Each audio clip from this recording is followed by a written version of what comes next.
E aí galera, tudo bem com vocês? Olha só que ponte maravilhosa essa daqui, uma ponte do tipo pêncil, a ponte de Tacoma, não sei se vocês já conhecem, né? Vocês já viram ela antes, mas é uma estrutura muito bonita, muito interessante, só que nem sempre ela foi assim. Inclusive eu trouxe aqui um vídeo para mostrar para vocês algumas coisas que aconteceram com ela. Olha só esse movimento aí que está acontecendo nessa ponte. Isso aconteceu exatamente no ano de 1940. Esse movimento aí é oriundo da ação do vento, né? Na verdade, não era nem assim um vento tão violento, mas é um vento que foi considerável em função da estrutura que nós tínhamos nessa situação aí. Depois, se você tiver curiosidade, dê uma olhada mais a fundo e conheça a história dessa Tacoma Bridge. Na verdade, hoje nós vamos começar a falar um pouquinho aí a respeito de deslocamento de estruturas e isso aí eu usei para ilustrar para vocês o que pode ser o deslocamento de uma estrutura.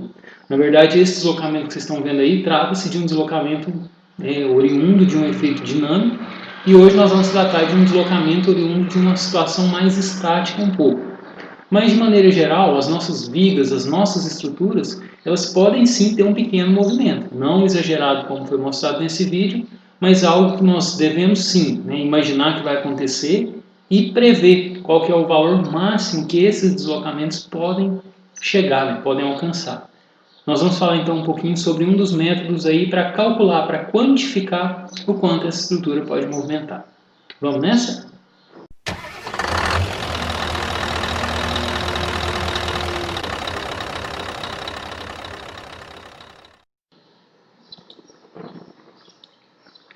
Para iniciarmos então a aula de hoje, antes de começarmos a calcular propriamente dito os valores dos deslocamentos e rotação, vamos fazer uma breve introdução, visto que esse conteúdo ele é um pouco mais extenso, né, do que diretamente aplicar um método para calcular esses movimentos que nós vamos ver daqui a pouquinho. Então, deslocamento e estrutura podem decorrer de várias fontes, né? Pode ser oriundo de um carregamento, uma sobrecarga que está atuando sobre a estrutura, questões de variação de temperatura, dilatação térmica, a contração também pode gerar algum movimento dos nossos elementos estruturais, erros de fabricação, se uma peça precisar ficar com um determinado comprimento, pode ser que ela fique maior ou um pouco menor, então isso vai gerar um deslocamento considerando a posição de projeto, a posição que era ideal. E mesmo recalques de apoio. Se porventura uma fundação vier a falhar ou ter algum recalque, vai acontecer que aquele ponto considerado da estrutura vai movimentar. No projeto, nós já conseguimos prever, então, de certa forma, esses deslocamentos. Só que aquele vídeo, por exemplo, que eu mostrei para vocês no início, é um deslocamento que é indesejável, né? E ali a gente está considerando também uma ação dinâmica.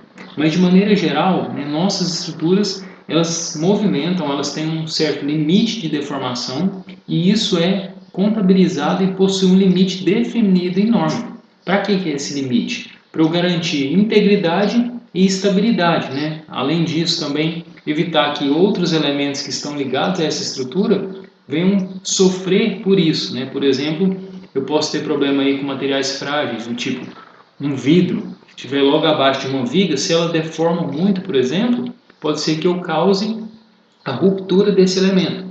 Além disso, também outros elementos como o próprio concreto, reboco, né, podem estar sujeitos aí a sofrer por conta dessa deformação excessiva.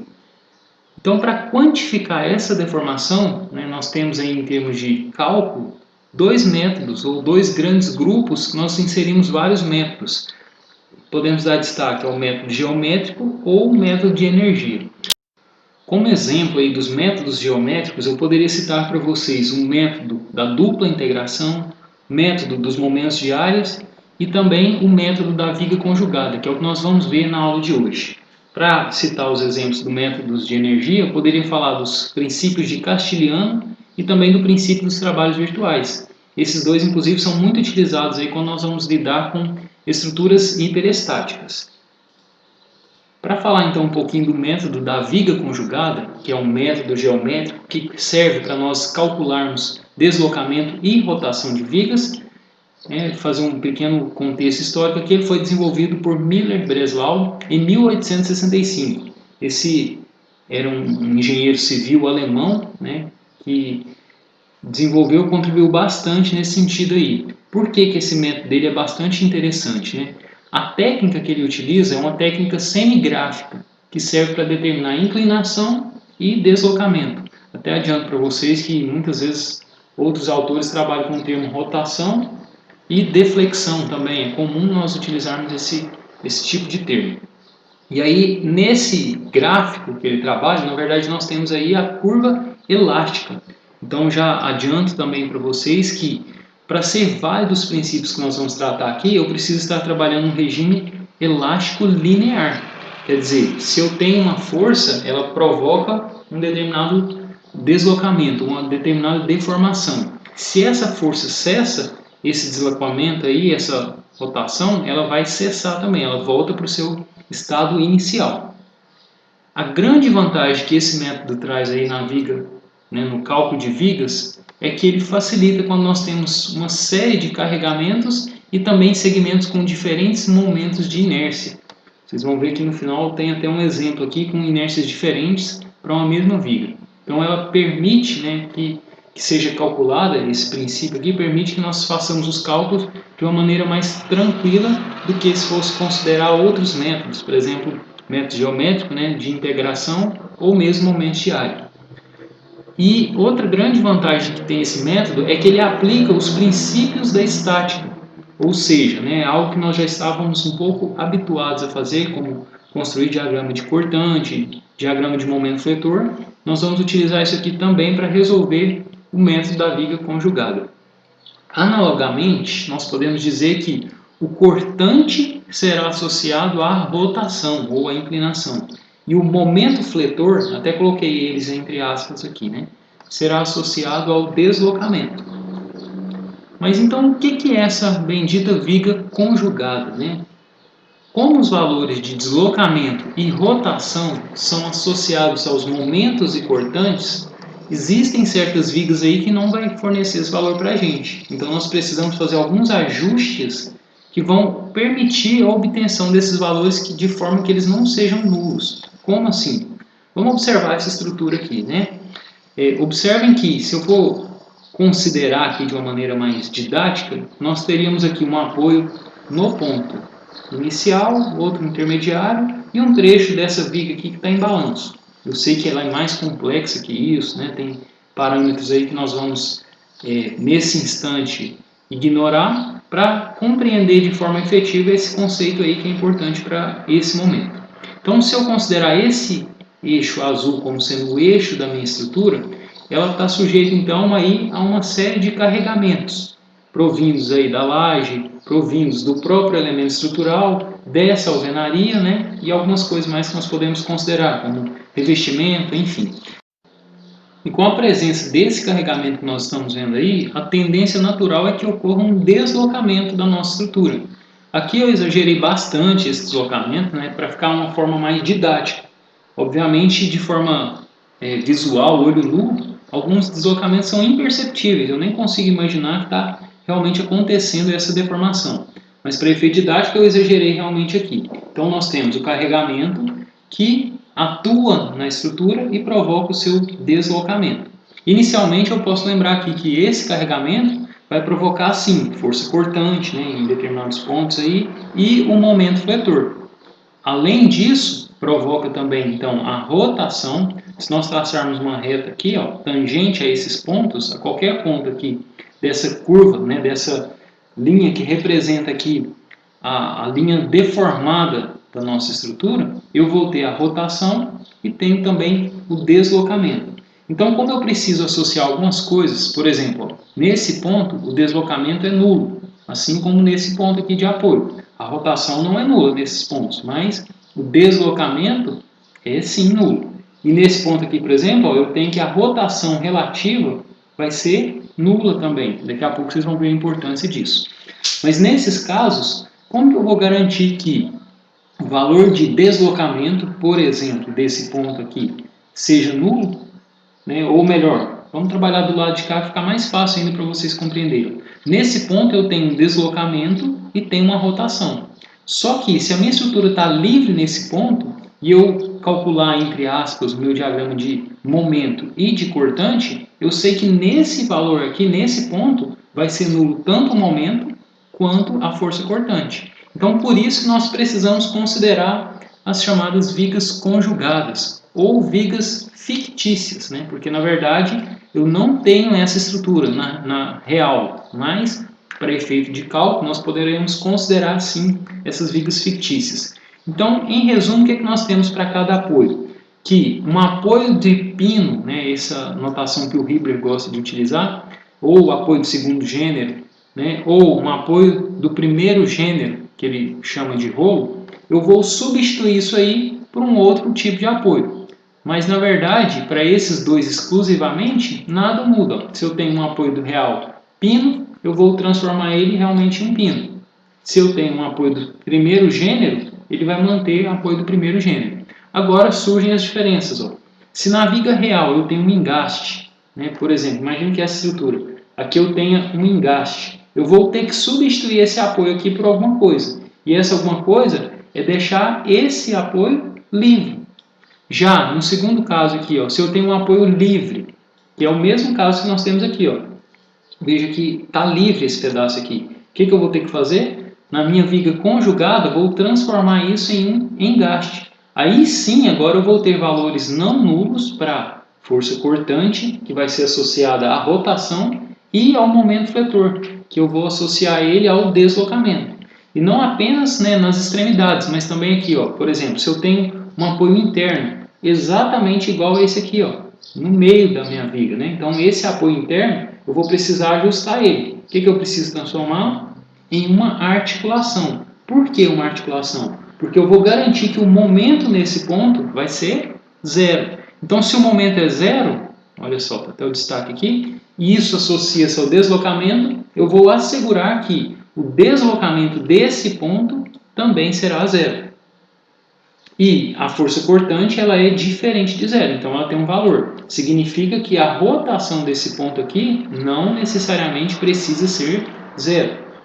E assim a gente tem outros exemplos aí, né? Então, de cada tipo de apoio. Se eu tenho uma articulação, nessa articulação eu tenho que transformar ela em um trecho como se fosse contínuo, com um apoio apenas. Então, pensando nisso, pessoal, né, eu consigo avaliar aqui ainda, né, de acordo com a proposta do Hilbert, quais seriam as vigas reais e as suas conjugadas. Né? Então, se eu tenho uma viga biapoiada, não vai mudar absolutamente nada. Se eu tenho aqui uma viga engastada do lado esquerdo, a conjugada dela, a viga fictícia, eu vou ter esse engaste agora do lado direito.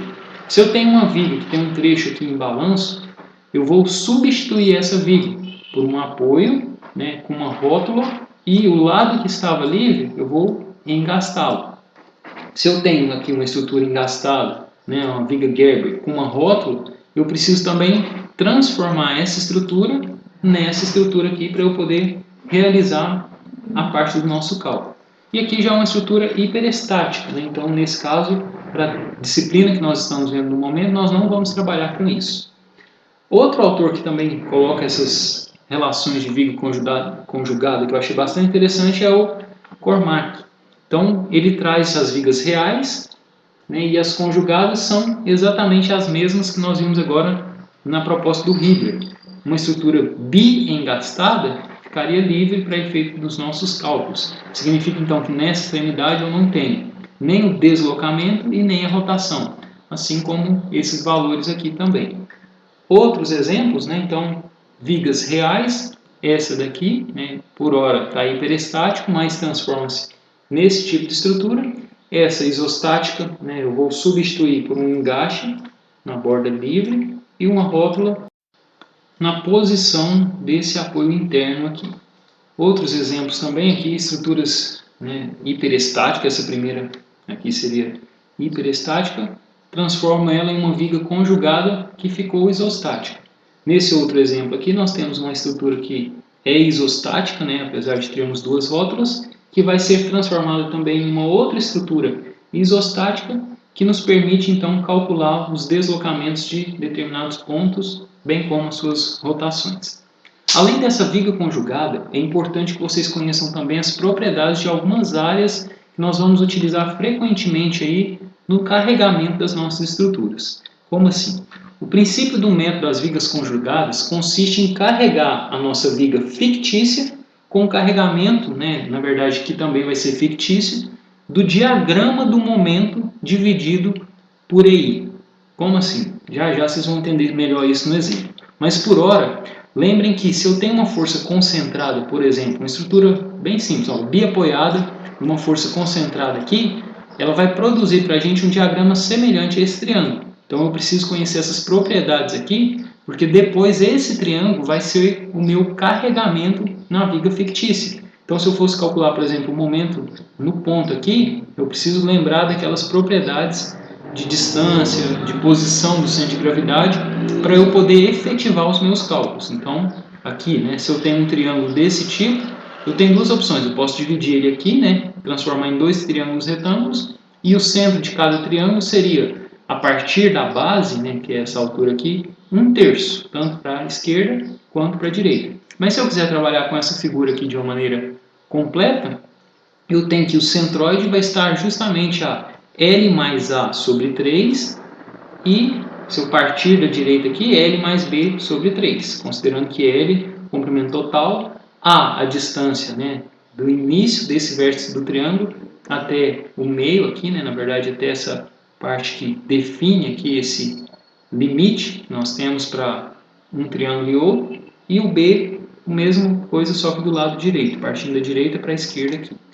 Outra figura bastante comum, né? Então esse aqui, se eu tiver carregamento concentrado, vai produzir esse diagrama. E se eu tiver carregamento distribuído, produz aquela parábola. E essa parábola também tem algumas propriedades.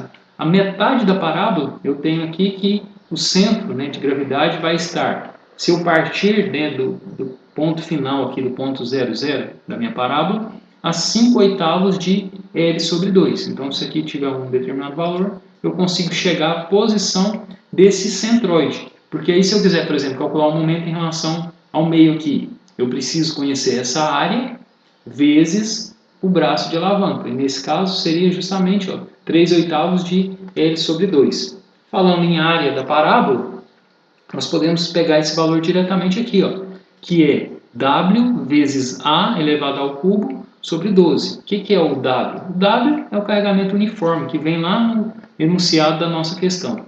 E aí, esse A é a distância linear. Observem que não é necessário calcular essa hipotenusa, vamos chamar assim, né, desse triângulo que aparece aqui. O A é a distância linear. E se eu for considerar a parábola aqui, né, na verdade o centroide dela é exatamente esse A sobre 2. E essa altura aqui, se eu quiser calcular também, eu consigo por meio dessa relação aí. Além disso, né, então, do carregamento concentrado, do carregamento distribuído, nós poderíamos ter um carregamento triangular. Então, o carregamento triangular produz uma equação para a gente lá no diagrama de momento fletor de grau 3. Então, se eu tiver uma condição, né, desse tipo, eu vou trabalhar aí com um polinômio de grau n, que vai produzir esse tipo aqui de curvatura. Então, se eu tenho essas propriedades aqui relacionadas, olha, a área, né, que é justamente como se fosse para calcular tanto a cortante quanto o momento, eu preciso conhecer esse valor e aí eu consulto essas tabelas aqui. Depois eu vou disponibilizá-las para vocês também no formato imprimível para ficar mais fácil de vocês terem acesso a isso. E aí o procedimento então de aplicação agora desse método. Em resumo, nós vamos fazer o quê? Carregar a nossa viga conjugada com o diagrama de momento sobre EI. Ou seja, nós vamos construir primeiro o nosso diagrama de momento fletor, vou dividir esse diagrama por EI e carregar a minha nova viga. A partir disso, nós vamos considerar dois teoremas, que em resumo, nada mais é do que o teorema 1, a inclinação ou a rotação em um ponto na viga real é numericamente igual ao cortante no ponto correspondente na viga conjugada, nessa viga carregada com esse esforço aqui. E o teorema 2, semelhante, é a parte do deslocamento. É justamente, né, ou numericamente igual, melhor dizendo, ao momento fletor naquele ponto, considerando aí o carregamento de M sobre I na minha viga conjugada. Pode ser que a princípio fique um pouco confuso, mas assim que nós começarmos a fazer um exemplo, acredito que isso vai ficar bem claro para vocês. Falando nisso, olha aí, o primeiro exemplo eu peguei diretamente do livro do Hibbeler também, é o exemplo 8.13, fala o seguinte: determine a rotação e o deslocamento no ponto B. Então, esse aqui ele já definiu para a gente que é nesse ponto aqui dessa extremidade para essa viga de aço, mostrada aí na figura abaixo.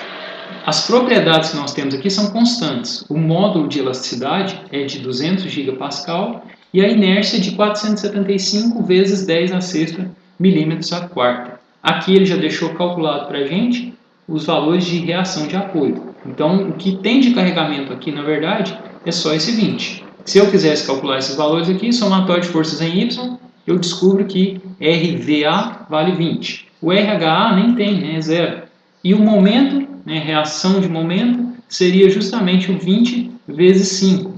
A tendência desse momento é para cá, para equilibrar 100 kN vezes metro no sentido anti-horário. O que nós fazemos com esses valores? Construímos primeiramente o nosso diagrama de momento fletor. Então, nesse ponto aqui, né, posso pensar naquele princípio, ó, se eu corto aqui e olho para a esquerda, eu sei que eu tenho um momento de 100 tracionando as fibras superiores. Ou se eu corto e olho pela direita, eu vou ter o valor de 20 vezes 5, que vai tracionar também as fibras superiores. Então, em resumo, essa seria a configuração do nosso diagrama de momento fletor.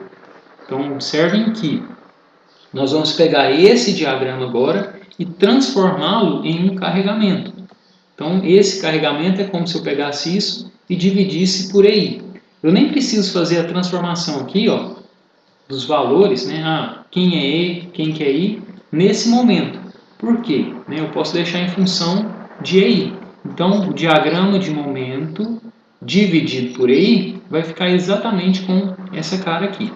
E um detalhe, né? Observem que nós tínhamos a viga sendo tracionada nas fibras superiores. Então, quando eu coloco isso do lado de cima, normalmente eu vou desenhar o meu diagrama, nem precisava fazer essa inversão. Se quisesse manter o triângulo exatamente igual está aqui, sem problema nenhum, só que lembre que a força eu vou indicar ela para baixo. Se o momento é negativo, eu desenho ela com sentido negativo. Fica fácil para gravar, né?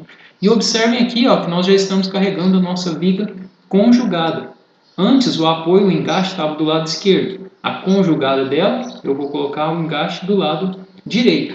E o que a gente faz agora? Para calcular a rotação, eu vou calcular o valor do cortante desse elemento agora. E para calcular o deslocamento, é como se eu estivesse calculando qual que é o momento que está atuando nesse ponto aqui. Bem simples assim. Então, para facilitar aqui a parte de cálculo, a área daquele triângulo, né, produziria o valor de 250. Então, 100 vezes 5 dividido por 2, 250 sobre I. E agora nós vamos calcular esses valores aqui, ó, de cortante e de momento. Somatório das forças em Y, nós vamos descobrir aí o valor do nosso cortante. Né? Então, o Hibbeler utiliza esse método aqui, sempre somar. Se quiserem usar aquele método que estão acostumados, né, de olhar pela direita, olhar pela esquerda, também dá certo, né? Então, nesse caso, né, observem que é como se eu fosse cortar exatamente aqui, ó. Olhando pela esquerda, eu tenho 250 que está para baixo. Então, esse valor, né, considerando a nossa convenção antiga, negativo de 250 kN vezes metro ao quadrado dividido por EI. Então, fica uma unidade um pouco fora do comum que vocês estão trabalhando, mas o que é importante aqui é o seguinte: quando for substituir os valores agora, né, no caso EI, eu transformar para a mesma unidade. Então, observem que inicialmente ele já me deu lá o módulo de elasticidade em gigapascal e a inércia está em milímetros a quarta. Então, aqui eu tenho metros. Eu preciso converter tudo isso para que seja quilonewton vezes metro ou centímetro. A unidade que você achar mais confortável para fazer esse cálculo aí. No caso aqui, então, 250 kN vezes metro quadrado, 200 que era gigapascal, né, eu posso colocar vezes 10 a sexta, kilonewtons por metro quadrado. E a unidade que é de inércia que estava em milímetros, eu substituo aquele primeiro M lá, né, de mili, por 10 a menos 12. E aí simplesmente efetuo esse cálculo, vou descobrir que a rotação vale menos 0,0263 radiano. De forma análoga, nós podemos calcular qual que é o valor do deslocamento. O deslocamento eu vou associar com o momento. Então, o momento nesse caso aqui vai ser 250 EI vezes, né, novamente, ó, se eu pensar naquele diagrama, que o momento traciona as fibras inferiores, seria negativo isso. Então, menos 250 vezes, qual que é a distância desse ponto de aplicação da força até o lugar que eu estou calculando no momento? 8,33, dividido por aí. Então, substituindo aqui, ó, cuidado novamente com unidade, agora nós temos aqui quilonewton vezes metro ao cubo. Então, fica bastante atento a essas unidades aí. O EI, novamente, eu vou substituir pelos mesmos valores, ó, 200 vezes 10 a sexta e 475 vezes 10 a sexta vezes 10 a menos 12, para eu transformar isso aqui em inércia com metro a quarta. O resultado final que nós obtemos aqui é de menos 0,219. Isso está em metros. Se eu quiser transformar para milímetros, menos 21,9. E o detalhe, pessoal, esses sinais negativos que aparecem aí só indicam o seguinte, que o deslocamento é negativo, então quer dizer que ele foi para baixo. E a rotação é negativa, quer dizer que é no sentido anti-horário. Então segue a mesma regra que vocês já estão acostumados, né? Para forças, por exemplo, no sentido positivo é de baixo para cima. Então o deslocamento positivo seria de baixo para cima. Negativo, de cima para baixo. Rotação, sentido anti-horário é o positivo. Se a viga rotacionou ou o ponto rotacionou no sentido horário, sinal negativo. O próximo exemplo é o exemplo 8.14. Determine o máximo deslocamento na viga de aço da figura abaixo. As reações já foram calculadas também, né? Então nós temos uma estrutura agora biapoiada, os modos de elasticidade mantiveram o mesmo, né, dessa viga e da outra, e a inércia agora é 60 vezes 10 a sexta milímetros a quarta. Nesse caso, o que é a conjugada que nós temos? Vai ser igual. E o carregamento vai produzir, então, o nosso diagrama. A cara desse diagrama vai ser exatamente essa daqui, ó. Aqui já foi direto para o diagrama de momento, que é 18, sobre I. Mas se nós formos partir desse aqui, ó, o ponto de máximo momento vai estar exatamente sob a força de 8. E o valor dele? 6 vezes 3, 18. Ou eu poderia pegar 2 vezes 9, 18. Então, esse momento é positivo. Traciona as fibras inferiores da viga. Quando eu vou para o meu diagrama de carregamento, como ele é positivo, eu indico ele para cima aqui, ó. Pode até desenhar do lado de cima, se quiser, não tem problema nenhum.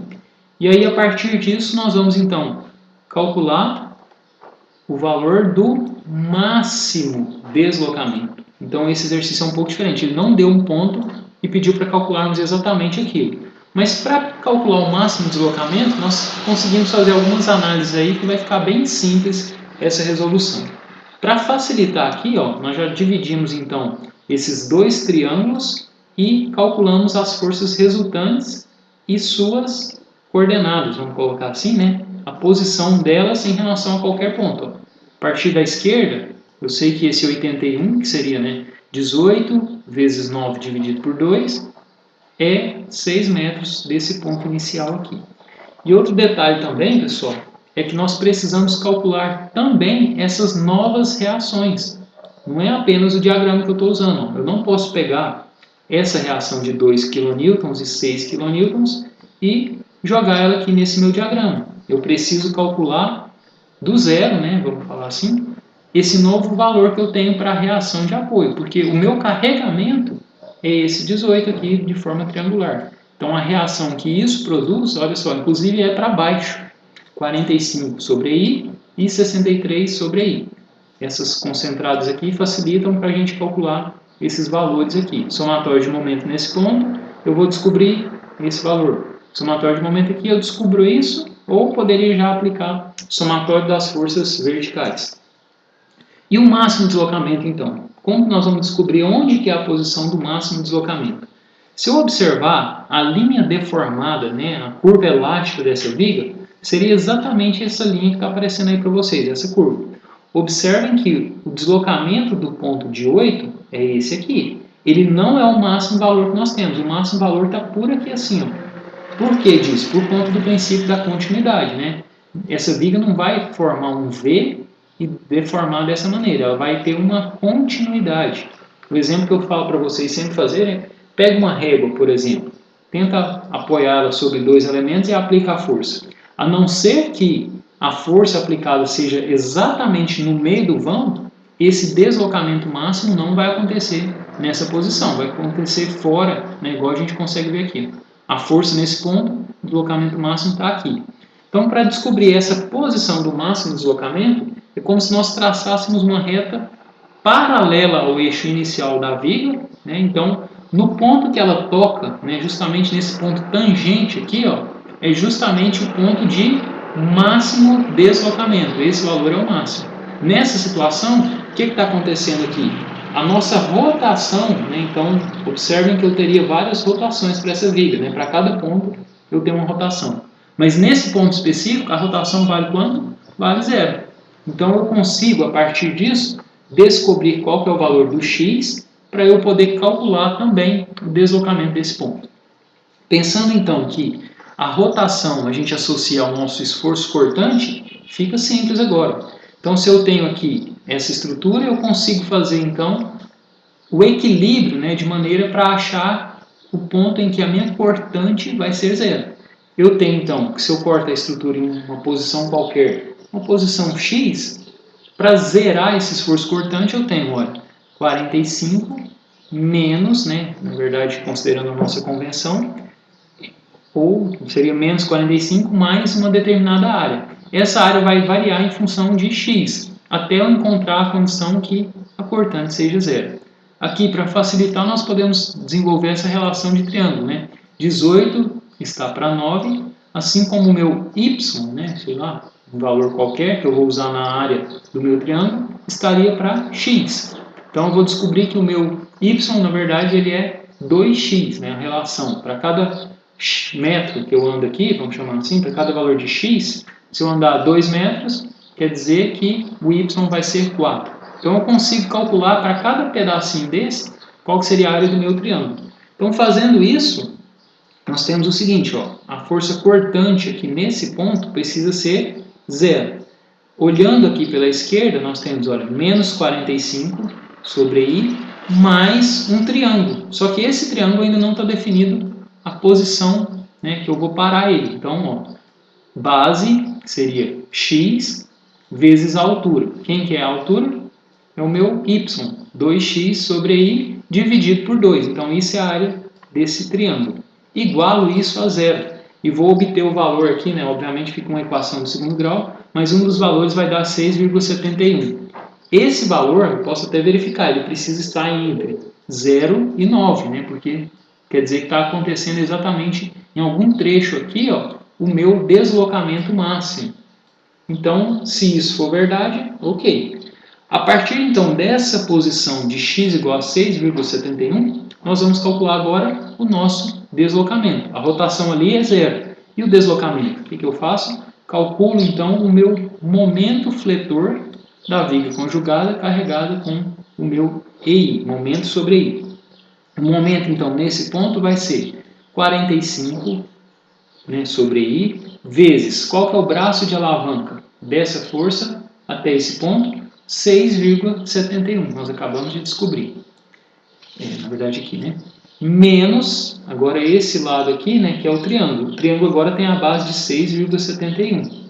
Então, base 6,71. E a altura dele, né, na verdade, nós tínhamos a relação de 2 vezes 6,71.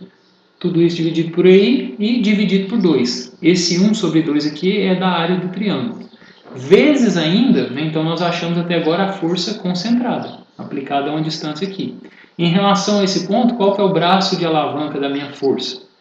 1/3, né? Se eu partir dessa parte maior do triângulo, eu ando 1/3 de x. Nesse caso, 1/3 de 6,71 igual a zero. Então, eu vou descobrir que o momento nesse ponto aqui vale menos 201,2. Então, esse menos significa que o deslocamento vai ser para baixo. Substituindo agora os valores de E, né, que é o modo de velocidade e da inércia, tomando os devidos cuidados aí com questão de unidade, ó, kilonewton e metros, kilonewtons e metros também, tem que fazer as conversões, vamos chegar ao valor de 16,8 milímetros. Então, o sentido aí é para baixo, né? sinais indicam que o deslocamento é para baixo. A rotação nesse ponto, a gente já falou que seria zero.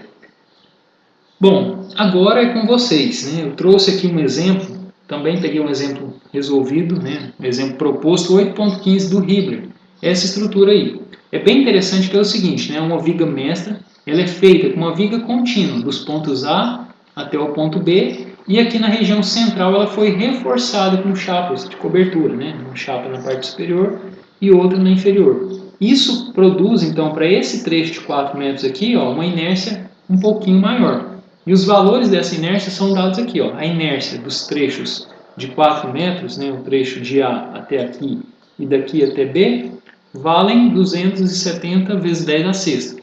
Já a região central aqui, a inércia dela é o dobro, ó, 540 vezes 10 a sexta. E o módulo de elasticidade ele é constante. Nesse caso aqui as reações já foram calculadas, então calculem aí qual que vai ser, né, na verdade, qual vai ser o deslocamento desse ponto central. A resposta vocês terão também aí acesso a ela no livro do Hibbeler, é o exemplo, como eu disse, 8.15, e as referências que nós utilizamos para a aula de hoje. O livro do próprio Hibbeler, esse Análise das Estruturas, e o do Cormack, que é a Análise Estrutural. Um livro muito bacana, didática muito boa, para esse assunto que nós estamos vendo aí, ele é formidável. Quaisquer dúvidas, pessoal, não deixem de comentar. É bom que vocês comentem aqui no próprio YouTube, para eu poder ajudar outras pessoas com a sua dúvida. Se gostar, né, inscreve-se aí no canal e muito obrigado pela sua atenção na aula de hoje. Um abraço e até a próxima.